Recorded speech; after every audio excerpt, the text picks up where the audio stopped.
రండి వాక్యంలోకి వెళ్ళే ముందు చిన్న ప్రార్థన చేసుకుందాం. సర్వోన్నతుడ, సర్వశక్తిమంతుడ, కృపామయుడ, దయగల మా తండ్రి, నీకు లెక్కలేని స్తోత్రాలు, వందనాలు నాయన ప్రభా. వేవేల దూతలతో కొనియాడబడుచున్న దేవా, నీకు స్తోత్రాలు, నీకు వందనాలు నాయన. రాత్రికాలం అంతా మమ్మల్ని కాచికాపడు, ఉదయకాలం అంతా మమ్మల్ని కాచికాపడు ప్రభా. సజీవ రెక్కలలో ఉంచినందుకు నీకు స్తోత్రాలు, నీకు వందనాలు నాయన ప్రభా. వాక్యము వినుట ద్వారా మేము విశ్వాసం కలిగి నీలో నిలకడగలిగి జీవించే భాగ్యమును దయచేయమని అడుగుచున్నాను ప్రభా. మాకు మారు మనసు దయచే ప్రభా, విరిగి నలిగిన హృదయమును దయచే ప్రభా. ప్రతి ఒక్కరు హృదయమును తట్టమని అడుగుచున్నాను నాయన ప్రభా. వినుచున్న వారికి, చూచుచున్న వారికి, ప్రతి ఒక్కరికి నాయన ప్రభా మారు మనసును దయచేయమని వాక్యంలో మీరుండి నడిపించమని అడుగు వేడుకునిచున్నాను తండ్రి. ఆమేన్.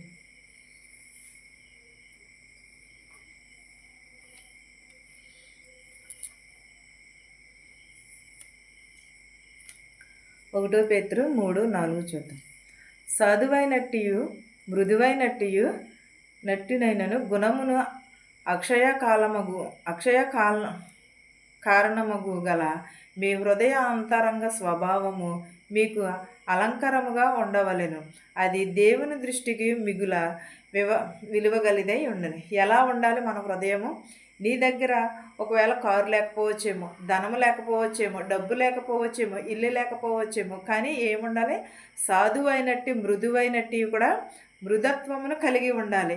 మనము మంచి గుణమును కలిగి ఉండాలి. అక్షయ కాలంలో మనము ఎలా ఉండాలంటే మన హృదయములను మృదువుగా, అంతరంగములలో స్వభావమును కూడా అలంకరణగా ఉంచుకొనవాలి. మనం పై అలంకరణ కాదు, హృదయ అలంకరణను మనము కలిగి ఉండాలి. పై అలంకరణ మనుషులు చూస్తారు, కానీ హృదయ అలంకరణ ఎవరు చూస్తారు? దేవుడు చూస్తాడు. దేవునికి మనం ఇష్టలుగా ఉండాలి. దేవుని దృష్టికి మనము మిక్కుల గలగవారమై ఉండాలి. అంతేగాని విలువ లేకోకుండా మనం ఎంత జీవించినాను కూడా అది వ్యర్థమే. మనిషిని పాడు చేసేది ఏంటది? డబ్బు, లేకపోతే ధనము, లేకపోతే గర్వము. నాశనానికి ముందు ఏమి నడుస్తుంది? గర్వము నడుస్తుంది. మనిషి చెడును ఆకర్షించినంతగా మంచిని ఆకర్షించలేడు. ఎందుకంటే చెడు సుఖముతో మొదలవుతుంది, కానీ కష్టాల పాలు చేస్తుంది కడకి. సుఖమైతే కష్టాల నుంచి సుఖాన్ని తెలియజేస్తుంది. అంటే ముందు మనం ఏం కలిగి ఉండాలి? సుఖమును కలిగి ఉండాలి, కష్టమును కలిగి. కష్టము జోలికి ఎంత మాత్రమును కూడా పోకూడదు. ఎందుకంటే మనిషిని ఆకర్షించేంత విధముగా చెడు ఆకర్షించే అంత విధముగా మంచి ఆకర్షించదు. కానీ పాపము చేయడానికి చెడే ఆకర్షిస్తుంది, కానీ మంచి చేయడానికి మంచి ఆకర్షించదు. ఎందుకంటే అది నీతి నిజాయితీతో కలిగినది కాబట్టి. అందుని బట్టి మనము చెడు ఆకర్షించినంత విధముగా మంచి ఆకర్షించలేదు. కానీ మంచి అయితే మాత్రము చెడుతో మొదలయ్యి మంచిగా మిగిలిపోతుంది.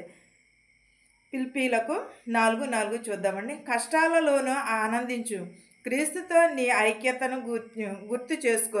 ఆయనే నీ బలము, నీ శాంతి, ప్రతి స్థలములో నీ సంతోషానికి కారణం. ఎవరై ఉన్నారు? కష్టాలలో ఆనందించాలి. క్రీస్తుతో మనం ఎప్పుడు ఆనందించాలి? క్రీస్తులో మనము ఆనందించాలి. ఐక్యతను కలిగి ఉండాలి. సంతోషానికి కారణం ఎవరు? మన ప్రభు అయిన యేసుక్రీస్తే. మన ప్రభువు ఒక్కొక్కసారి ఒంటరిగా ఉండటం మంచిది అని అనుకుంటాం. మనం నిజంగా ఒంటరిగా ఉంటే కష్టాలు రావు, శోధనలు రావు. ఎందుకంటే మనము ఎవరిని కూడా మాట అనే పరిస్థితి ఉండదు. కానీ దేవునితో మాట్లాడుతూ కూడా ఉంటాం మనం. ఎందుకంటే ఒంటరిగా ఉన్నప్పుడు ఇంకెవరికి చెప్పుకుంటాం? దేవునికే కదా మనం చెప్పుకునేది. అలాగే ఒక్కొక్కసారి మనము ఒంటరిగా ఉంటేనే ఎలాంటి పరిస్థితుల్లోనైనా సరే అది మనకి ఓదార్పునిస్తుంది. ఒంటరిగా ఉన్నప్పుడు మనం 10 మందిలో ఉన్నాం, అయ్యో ఏదో ఒక మాట తూలిపోతూ ఉంటాము, ఏదో ఒకటి గమ్ముని అంటూ ఉంటాం. దానివల్ల ఏమవుతాయి? గొడవలు అవుతాయి. ఆ మాట పట్టుకెళ్ళి నలుగురిలో ఉన్న మాట పట్టుకెళ్ళి ఇంకొకరికి చెప్తారు. దాన్ని బట్టి ఇంకొకంత గొడవ రేగుతుంది తప్ప మనము అదే ఒంటరిగా ఉంటే మనల్ని ఎవరు అనరు, మనము ఎవరిని కూడా అనము ఏ పరిస్థితిలోనైనా సరే. ఎందుకంటే నీకు ఆ దేవుడు తప్ప ఏ అవసరం వచ్చినా సరే మనం దేవునితోనే చెప్పుకుంటాము. ఆ దేవుడు తప్ప ఇంకెవరికి మనము చెప్పుకోవాల్సిన అవసరం కూడా లేదు. ఎలాంటి పరిస్థితుల్లోనైనా సరే మనము దేవునికి మాత్రమే చెప్పుకోవాలి. అంతేగాని మనం ఈ లోకపు వైపు చూసి ఈ లోకపు మనుషులకు మనం చెప్పుకోకూడదు. ఒకవేళ చెప్పుకున్నామంటే మనం చెప్పింది వదిలేస్తారు. మనం చెప్పింది వదిలేసి వారికి నచ్చింది వాళ్ళు చెప్పుకుంటూ ఉంటారు. కానీ అక్కడ జరిగింది ఒకటి, వాళ్ళు చెప్పింది ఇంకొకటి అయిపోతుంది. దానిని బట్టి అనేకమైన గొడవలు, మనస్పర్ధలు ఇవన్నీ వస్తూ ఉంటాయి.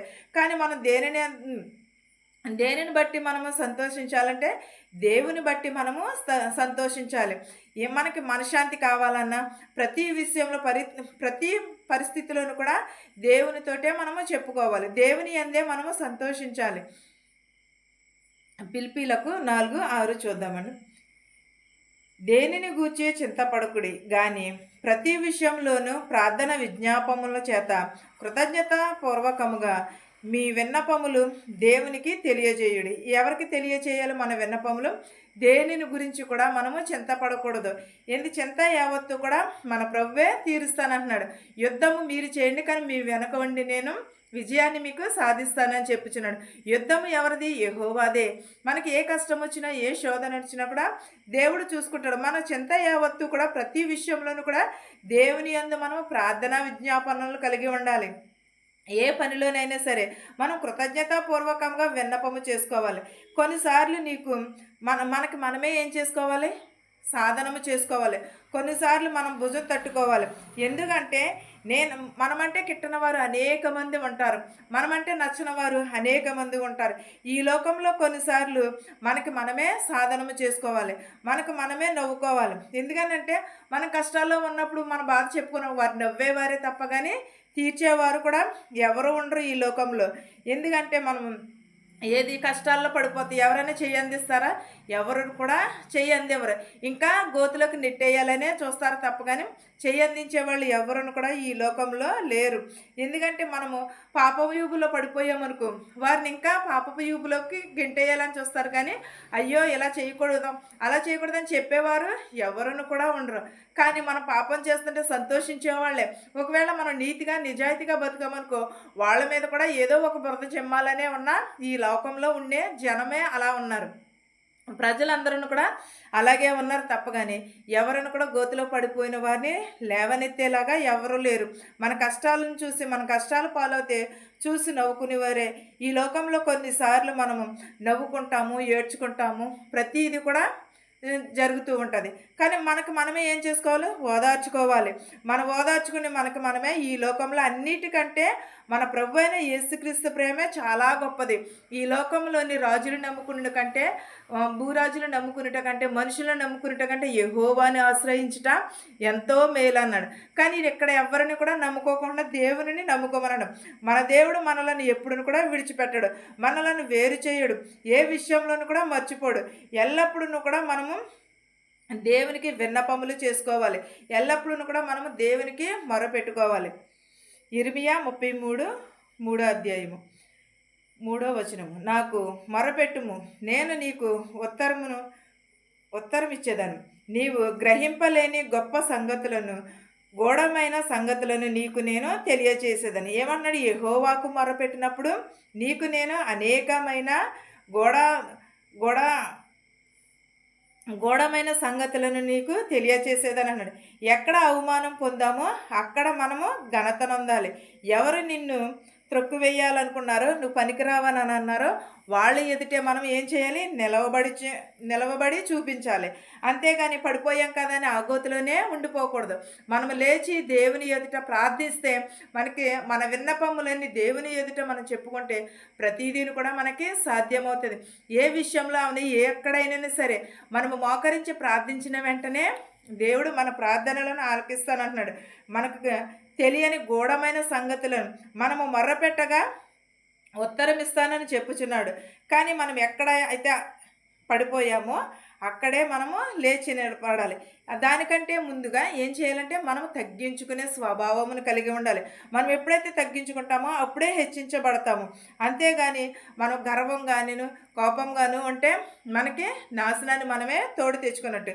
అంతేగాని మనుషులు ఎవరును కూడా మనకి ఓదార్పునివ్వరు, మనుషులు ఎవరును కూడా మనకి చెయ్యందేవరు. కానీ దేవుడు తప్ప కానీ ఇంకెవ్వరును కూడా మనకి చెయ్యందించేవారు ఉండరు.